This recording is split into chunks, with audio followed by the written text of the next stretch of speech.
안녕하십니까. 분당 연세플러스 안과의 송석현 원장입니다. 오늘은 당뇨 망막병증에 대해서 알아보는 시간을 갖도록 하겠습니다. 당뇨 망막병증이란 당뇨병을 앓고 있는 환자에서 망막에 미세혈관에 문제가 생기면서 발생하는 합병증이 되겠습니다. 당뇨 망막병증이 있는 경우 망막 출혈 또는 황반 부종, 신생혈관, 유리체 출혈 또는 견인막 증식, 심한 경우에는 망막 박리로까지 이어질 수 있기 때문에 당뇨로 진단된 환자분들께서는 아무런 증상이 없더라도 매년 최소한 1년에 한 번 정도는 정기 검진을 하시는 것이 매우 중요한 질환이 되겠습니다. 당뇨 망막병증으로 인해 어떠한 시력이나 시야에 문제가 생겨서 병원에 내원한 경우에는 대개 이미 당뇨 망막병증이 많이 진행되어 있는 경우가 많습니다. 이미 많이 진행된 상태의 당뇨 망막병증은 어떤 수술을 하거나 주사 치료를 하더라도 시력을 회복시키기가 어렵기 때문에 정기적인 검진을 통해서 조금이라도 악화 소견을 보이면 빠른 예방적 치료를 하는 것이 시력을 지키는 데 가장 중요하겠습니다. 당뇨 망막병증의 초기 상태에서는 아무런 증상을 못 느끼는 경우가 많습니다. 황반 부종을 동반하거나 눈안에 유리체 출혈이나 어떤 이러한 좀 진행된 문제가 있을 때 증상을 많이 느끼게 됩니다. 따라서 증상이 없다 하더라도 검진을 게을리해서는 절대 안 됩니다.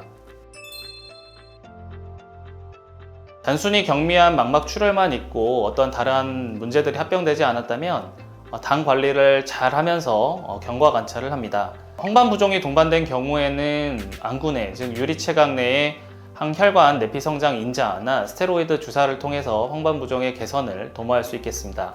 증식성 당뇨 망막병증에서 유발된 유리체 출혈이나 견인 망막박리 등의 어떤 이런 진행되어 있는 당뇨 망막병증의 상태에서는 유리체 절제술을 통해서 안구 유지와 또는 시력의 개선을 생각해 볼 수 있겠습니다.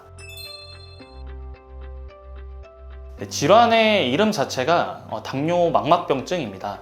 즉 당뇨에서 유발된 문제라는 얘기인데요. 따라서 가장 중요한 것은 당 조절입니다. 물론 이제 이미 밝혀진 연구에 따르면 당 조절이 잘 되더라도 당뇨의 유병 기간이 10년, 15년 이상 이렇게 늘어날수록 당뇨 망막병증이 발생할 확률과 진행 확률은 올라가는 것으로 알려져 있습니다.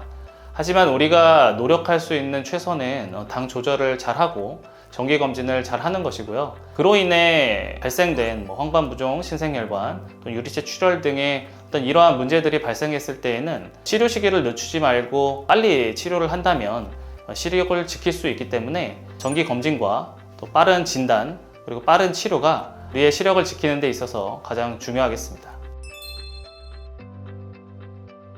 최근 우리나라의 당뇨 유병률도 계속 증가하고 있습니다. 당뇨가 남의 질환이 아니라 우리 가족 또는 나의 질환일 수 있기 때문에 당뇨병에 대한 검진도 꼼꼼히 챙겨서 하시는 게 좋겠습니다. 그리고 당뇨 망막병증은 실명의 3대 원인 중에 하나로 알려져 있습니다. 따라서 당뇨가 있는 경우에는 정기 검진을 통해서 질환이 진행하는 여부를 잘 확인하시는 게 좋겠고요. 그를 통해서 질환이 진행하는 경우에는 발빠른 치료를 통해서 눈을 지키는 것이 중요하겠습니다. 감사합니다.